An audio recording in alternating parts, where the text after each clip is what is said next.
elle est moche. Cette simple phrase, et tous ses innombrables synonymes, est déjà une violence arbitraire qui mériterait à elle seule des articles complets pour en expliquer l'inanité. Mais la polémique autour du casting de Bella Ramsey pour endosser le rôle d'Ellie dans l'adaptation très attendue du jeu vidéo The Last of Us a ravivé la nécessité de votre dévoué un mec qui parle trop de reprendre une réflexion toujours plus que nécessaire. Existe-t-il une beauté parfaite? Et si oui, est-elle une arme légitime d'exclusion? Ça y est, là vous vous dites que votre vlogueur cinéma de 10 minutes se prend pour un nouveau Émile Zola. Et même si le passé de podcasteur castriste de 2 heures en moyenne à parler tout seul d'un seul film plaiderait en ce sens mégalomaniaque, il vous sera prouvé, cher lecteur éclairé, que le sujet est certes vaste, mais que des réponses sont possibles. Et qu'à l'heure de la critique généralisée sur Internet, une éducation sur des bases simples est plus que jamais nécessaire, #modestie. Quel rapport y a-t-il entre l'apparence physique d'une actrice et le personnage qu'elle doit incarner? C'est simple, ce qui jusque-là était écrit sur le papier va prendre existence physique par le corps de l'actrice. C'est ce que l'actrice fera du personnage en collaboration avec l'équipe créative, réalisatrice, costumier, etc., qui donnera essence concrète au personnage. Et oui, le personnage a déjà été créé par l'auteur du scénario avant. Dans le cadre d'une adaptation en film d'un autre médium, livre, jeux vidéo, etc., il y a régulièrement une attente du public du médium source. La ressemblance au personnage de base. Un personnage de livre peut être décrit en détail, mais en général, on cherchera à correspondre à son caractère, son attitude, ses tocs, ses costumes, etc. On se rapprochera du personnage plus que l'on ne cherchera à le recopier. Et ce, pour plusieurs raisons. Faire une copie exacte est très compliqué, puisque l'on transpose d'un média sans image. Le personnage ne pourra jamais en fait être réellement le même que celui imaginé par le lecteur. Ce qui provoque l'adhésion du public au film, en général, est en fait une réappropriation du personnage, comme le prouvent les plusieurs itérations à succès de Sherlock Holmes par exemple, Robert Downey Jr., Benedict Cumberbatch, Henry Cavill, etc. Le sujet se corse plus encore lorsque le personnage a déjà une incarnation physique définie. Qui aurait la possibilité même d'essayer d'incarner à nouveau le détective Columbo, le mafieux Tony Soprano, ou encore le Dr House? Tant les acteurs qui les ont incarnés les ont littéralement hantés physiquement. Il en va de même quand un personnage de jeu vidéo marque les esprits. La fin des années 2000 marque la démocratisation du jeu vidéo sous toutes ses formes. Tous les smartphones proposent des jeux auxquels plus personne ne s'interdit de jouer, là où, 10 ans avant, il ne faisait pas adulte de pratiquer le loisir vidéoludique. Et dans le même mouvement, la qualité des graphismes s'est encore rapprochée du photoréalisme, et notamment avec l'arrivée de la performance capture. Définitivement adoubée au cinéma par l'arrivée du Avatar de James Cameron, cette technique, qui capte avec précision les mouvements du visage, percera dans le jeu vidéo avec le jeu d'action enquête Elle est noire en 2011. Et même si le jeu The Last of Us n'a pas bénéficié de cette technique durant sa réalisation, il a poussé les techniques d'animation d'alors dans leur dernier retranchement. Le tout marié à une écriture très efficace, on comprend que de très nombreux joueurs, jeunes et moins jeunes, furent marqués par cette histoire et le personnage d'Ellie. L'attente autour de la série que HBO a annoncée dès 2020 fut donc des plus grandes. Le jeu vidéo a été un succès énorme avec 9 millions de copies du jeu vendu à l'époque pour atteindre aujourd'hui 37 millions. Le nombre de fans est conséquent et le succès critique du jeu est à l'avenant. Les acteurs qui allaient incarner le couple star du jeu vidéo allaient être sous une grande pression. Et, évidemment, personne n'a remis en cause le choix de Pedro Pascal, alors que l'acteur est d'origine différente du personnage qu'il incarne, et que cela peut s'entendre à son accent. Non, c'est la différence physique entre l'actrice Bella Ramsey et son personnage en pixels qui a polarisé les critiques. En toute retenue, analyse et bienveillance, comme les réseaux sociaux savent si bien le faire. Face à autant de malveillance, restons pragmatiques. Est-ce que Bella Ramsey correspond physiquement au personnage du jeu vidéo? Pas en tout point. Si elle a la taille et plus ou moins l'âge du personnage source, son visage a des traits différents. Bella Ramsey a un visage plus rond, qu'elle souligne avec des cheveux longs, là où le personnage du jeu a un visage plus court, ramassé avec un menton plus présent. Bella a un nez long et quasi aquilin, entre parenthèses plat, là où le personnage a un nez légèrement relevé et plus petit. Les lèvres de l'actrice sont plus enfantines, plus discrètes, là où Ellie les a plus charnues et vers l'avant. Les sourcils de l'actrice sont plus écartés, plus clairsemés, bien que noirs. Alors que le personnage les a plus fournis, plus rapprochés et plus affirmés, bien que bruns. Les yeux sont peut-être la différence la plus flagrante. Ceux de Bella Ramsey sont en amande, avec des cils très prononcés, avec une paupière large et visible, et une pupille brune sombre. Le personnage du jeu vidéo les a plus ronds, avec des paupières plus discrètes sous les sourcils. Donc, une ombre forte au-dessus des pupilles, qui sont, elles, claires et oscillent entre le bleu et le vert. Voilà a priori les différences pragmatiques qui séparent l'actrice du personnage du jeu vidéo. Mais, et encore une fois d'une manière évidente, cette description longue ne fait qu'accentuer l'absence de réel argument pragmatique chez ceux qui ont critiqué le choix de l'actrice pour incarner le personnage du jeu vidéo. Non. L'argument qui revenait de manière très directe était des plus frontales. Le personnage du jeu est belle, alors que Bella Ramsey est moche. C'est-à-dire, en fait, un non-argument. Un jugement de valeur arbitraire. Une attaque directe et injuste envers un être humain. Une jeune fille qui, au moment des faits, a 17 ans. Hashtag enquête criminelle. Peut-être que l'auteur de cet article est candide, et que la répétition génération après génération de cet même ostracisme est un mécanisme social endémique de l'humanité. Cependant, en l'absence de réponses qui dépasseront les fausses évidences banalisées des alphas des réseaux sociaux et de leur meute, entre parenthèses, oui, au niveau d'insultes que Bella Ramsey a subi après l'annonce de son casting, on peut parler de meute, il semble plus que nécessaire de rappeler certains faits. Commençons par une question qui pour beaucoup semble évidente, alors que des spécialistes de l'art et de l'esthétique en débattent depuis quasiment les débuts de l'écriture. Qu'est-ce qui définit ce qui est beau ? Bien sûr que cet article doit parler de la question de la beauté anthropomorphique, mais pour comprendre mieux de quoi il s'agit au fond, et du débat réel que les insultes vis-à-vis de Bella Ramsey et de toute personne qui a déjà été considérée comme moche soulèvent, il faut connaître le débat dans l'histoire de l'art. Pour faire court, il y a eu dès le début de l'histoire de l'art une séparation entre la beauté intellectuelle, considérée quantifiable et appréhendable, symbolisée par l'art classique, et la beauté naturelle, considérée comme anarchique et instinctive, symbolisée par l'art romantique ou baroque. C'est un résumé très bref de plus de 20 siècles de pensée esthétique, donc c'est imparfait. Deux visions esthétiques qui mèneront à deux visions politiques diamétralement opposées. Encore valides pour beaucoup de personnages politiques contemporains. Hein. Non, on ne donnera pas de nom ici, ce sera peut-être pour d'autres articles. Peut-être. Alors que l'art contemporain a fait exploser depuis le début du XXe siècle ce lien entre art et politique, les renvoyant chacun à leur domaine, la beauté pour l'un, le sens commun pour l'autre. Même si, bien sûr, l'art a très souvent une part politique prononcée. Bref, ce n'est pas ce débat-là non plus que l'on réglera aujourd'hui. Hashtag décidément. Et là, cher lecteur avisé, vous allez poser la question logique. Bon sang, mais quel rapport avec The Last of Us ?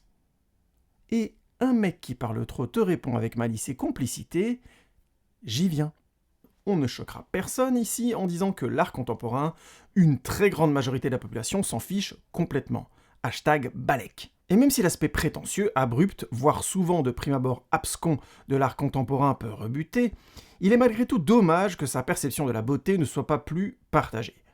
Car elle est simple et rejaillit de manière tranchante sur cette violence faite à la différence, quotidiennement sur les réseaux sociaux. Comme celle qu'a subie Bella Ramsey. Hashtag enfin. Dès le début du XXe siècle, donc, des artistes ont commencé à briser les conventions de la représentation en général. Malevich, Mondrian, Kandinsky, Léger, Kupka, et pour les plus connus, Picasso et Dali. Et bien d'autres. Dans la lignée des principes des impressionnistes et de toute une peinture européenne qui ne suivait plus les canons esthétiques de l'Académie, à base de corps réalistes et mise en scène théâtrale, créèrent tous des mouvements dont le but conscient était de donner à percevoir la beauté. Et en fait, ils firent mieux que ça. Ils élargirent, enfin, la perception de ce qu'est le beau. Hashtag Alléluia. ces artistes ne vont pas s'attaquer à la question de la beauté anthropomorphique directement. Ils s'attaquaient surtout à la représentation dans tous les arts. Peinture, sculpture, architecture, cinéma, etc.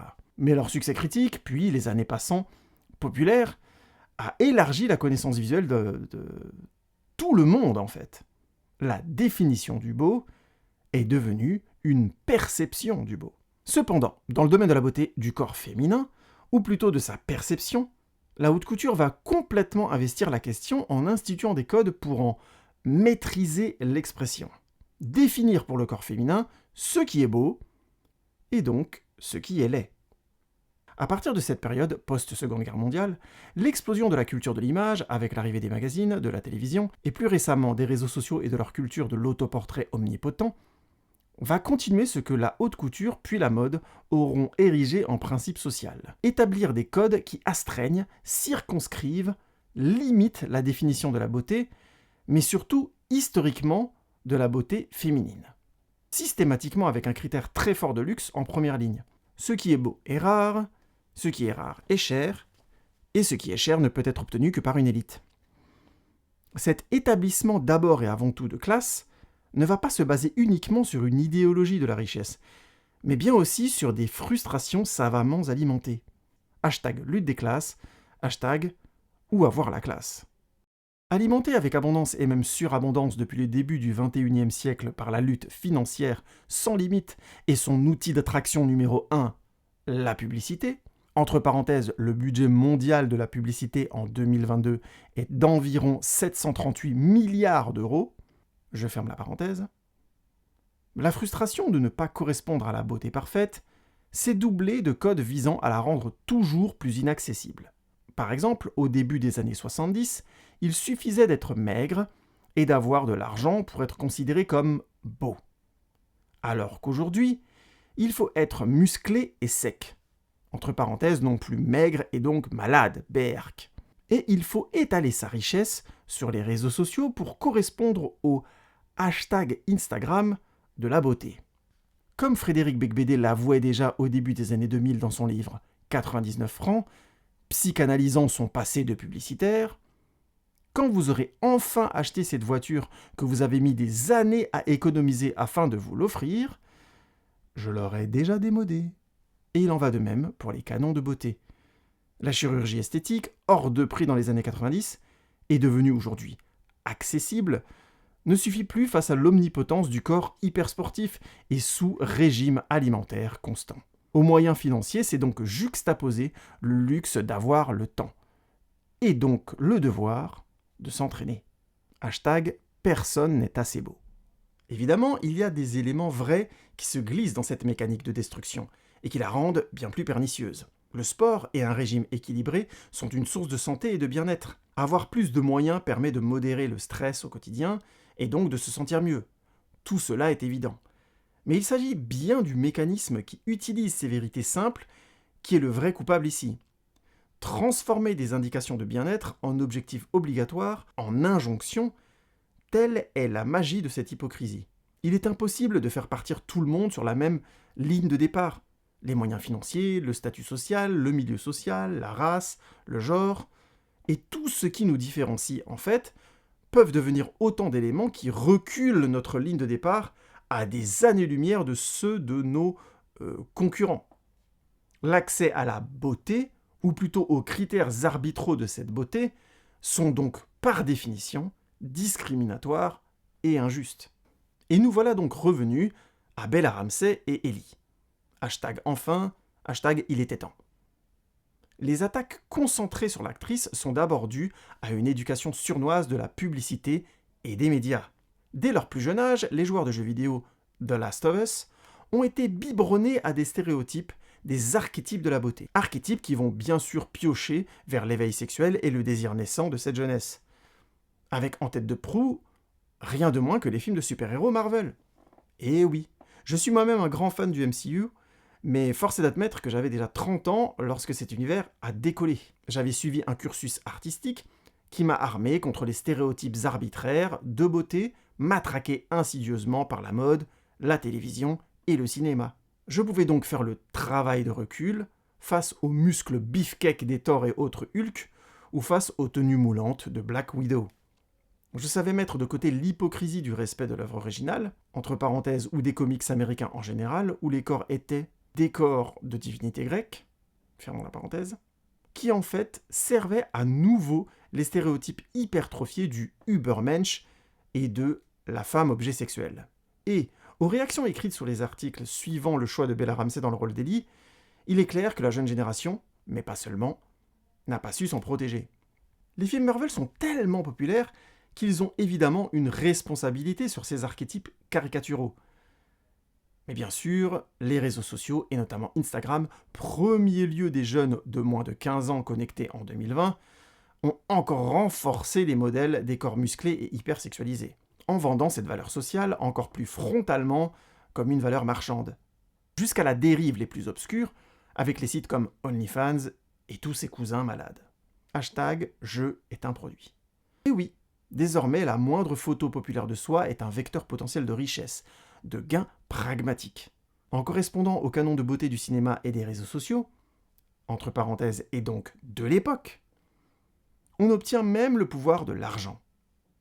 Comment, face à un tel golem, la moindre personne au physique un tant soit peu hors de ses normes, pourrait-elle subir autre chose que moqueries et insultes? D'autant plus si cette personne est une femme. Les codes de beauté sont arbitraires. Faire admettre ce simple fait est déjà se confronter à une violence que notre époque a magnifiée. Le nombre d'influenceurs qui vont faire commerce de s'attaquer systématiquement à toute forme alternative de perception de la beauté est juste gargantuesque. Que ce soit par naïveté, manque d'éducation ou plus simplement par intérêt, cette armée commet un crime des plus violents. Il travaille contre la liberté d'être soi en créant de la violence là où l'ouverture d'esprit devrait être le premier présupposé. Et les conséquences de cette éducation, qui est surtout une manipulation, c'est de donner la sensation que le jugement de beauté est pragmatique, justifiable et réaliste. Ben oui quoi, Bella Ramsey n'a pas les grands yeux en amande. Elle ne mesure pas 1m80. Elle n'a pas un 95C de tour de poitrine, 50 de tour de taille et 70 de tour de hanche. Elle n'est pas une pratiquante de fitness régulière. Elle n'a pas une chaîne de motivation body positive sur Instagram. Elle n'a pas un compte OnlyFans pour partager sa beauté à ceux qui la payent. Bref, elle est laide. Hashtag triste monde tragique. Bella Ramsey a été choisie pour jouer le rôle de Ellie dans The Last of Us parce que c'est une excellente actrice capable de tenir des scènes avec un acteur aussi charismatique et talentueux, et récemment oscarisé, que Pedro Pascal. Alors qu'elle a à peine 18 ans. Bella Ramsey a joué ce personnage parce qu'elle arrive à nous faire croire à 18 ans qu'elle en a 14. Bella Ramsey est devenue Ellie parce que durant chaque épisode de The Last of Us, on voit son personnage, Ellie, et plus Bella Ramsey. Oui, la question de son physique n'entre pas en compte du point de vue de sa beauté. On parle d'une actrice incarnant un personnage. La question de la beauté n'est juste pas à sa place. Il y a bien sûr une réponse toute faite à tout l'article que vous lisez jusqu'à présent. Ce n'est pas un crime de dire qu'une personne est laide si une majorité est d'accord pour l'affirmer. La beauté est simple à déterminer. Est-ce que la personne est sexy, propre, en bonne santé, c'est-à-dire pas grosse? Et est-ce qu'elle est dynamique et positive, parce que c'est ça qui attire le plus de personnes en général. Et il est temps de répondre à ces différents points, car ils sont tous, sans exception, erronés. Petit 1. Ce n'est pas un crime de dire qu'une personne est laide si une majorité est d'accord pour l'affirmer. Évidemment, la majorité n'a pas toujours raison. La majorité de la population de notre époque est éduquée par le média dominant du moment. En 2023, les réseaux sociaux sont encore très utilisés. L'information rapide et qui engrange le plus d'interactions est la plus répandue, et il est quasi impossible de l'éviter. C'est son audimat et non sa fiabilité qui détermine sa force de propagation. La propagation des fake news en est une preuve spectaculaire.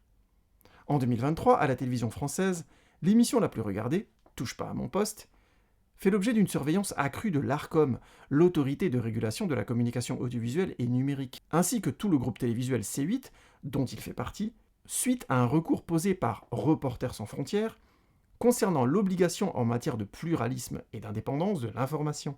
Même si la plainte peut être infondée, c'est une première historique pour un groupe de presse en France. Entre parenthèses, cet article a été rédigé en 2023 et ne prend pas en compte les derniers événements concernant la chaîne C8 et notamment sa fermeture. Petit 2. La beauté est simple à déterminer. Est-ce que la personne est sexy ? Être sexy, cela se traduit par correspondre à ce qui exciterait ou plus modérément attirerait la majorité de la population. Évidemment, et comme cet article vient de nous le démontrer, ce qui nous attire n'est plus, depuis longtemps, et l'arrivée en masse des médias écrits et images, quelque chose de l'ordre de l'instinctif. On nous éduque, et ce dès le plus jeune âge, à considérer qu'un corps de femme, et de plus en plus qu'un corps d'homme, doit être vecteur de fantasmes et de sexualité. Les exemples sont pléthores, mais rien que le rajeunissement toujours plus fort des modèles féminins de pubs de lingerie ne laisse aucun doute. Considérer que la valeur sexuelle, le fait d'être sexy pour quelqu'un serait une valeur innée, est absurde et violente socialement. On peut pointer qu'une personne ne correspond pas aux canons esthétiques d'une époque, mais encore faut-il le faire en constatant la violence de la mise en place de ces canons esthétiques, et non pas en revendiquant la soi-disant légitimité, voire même le naturel, car c'est factuellement faux. Petit 3. La beauté est simple à déterminer. Est-ce que la personne est propre, en bonne santé ? Est-ce qu'elle est dynamique et positive ? Derrière la propreté d'une personne, plusieurs préjugés se cachent. Le préjugé de la maladie et donc de manque de soins de soi selon les normes sociales. Évidemment, il vaut mieux être en bonne santé que malade, mais considérer qu'une personne sale, habillée de manière alternative ou juste originale, n'est pas propre d'un point de vue sanitaire, est inapproprié. Il faut d'abord au moins connaître le parcours de cette personne, ce qu'elle a subi, ce qu'elle revendique peut-être, les moyens qu'elle possède. Tous ces éléments qui font sortir l'image plastique de son emballage pour révéler l'humain bien réel qui était derrière. L'argument de la propreté est un jugement de classe qui fait fi des individualités, de la très grande diversité des parcours et de la grande complexité de l'être humain. On n'est en fait jamais sale. Habillé grossièrement, donc pauvre, et hors des normes sociales, sauf de très rares exceptions, par choix. Les exceptions à cette règle, du type « elle se prostitue par choix »,« il vit dans la rue par choix »,« il s'exclut d'eux-mêmes », s'effondrent face à la réalité des chiffres de la violence, et surtout, in fine, face au bon sens.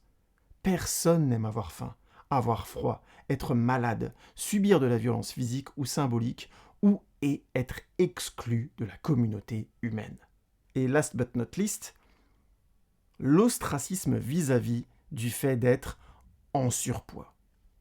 Derrière cette formule soi-disant bienveillante, parce que être en surpoids sous-entend une approche plus biologique, médicale, et donc une forme de maladie qu'il serait possible de soigner, se cache en fait la bien-pensance finale de la manipulation aux canons esthétiques. L'enjeu est toujours de juger des autres et de soi vis-à-vis d'une norme que l'on sait maintenant arbitraire et sournoisement imposée. Ici imposée comme pinacle de la bonne santé, sous-entendu la santé, le bien-être vers lequel nous devrions tous tendre. Il faut insister sur ce point, trop souvent utilisé comme un argument massu, avec la fameuse injonction qui existe sous de multiples formes, mais que nous syncrétiserons. Si tu es gros, mange moins et fais du sport. Injonction qui a tous les atours du bon sens, alors que son présupposé de base est profondément faux.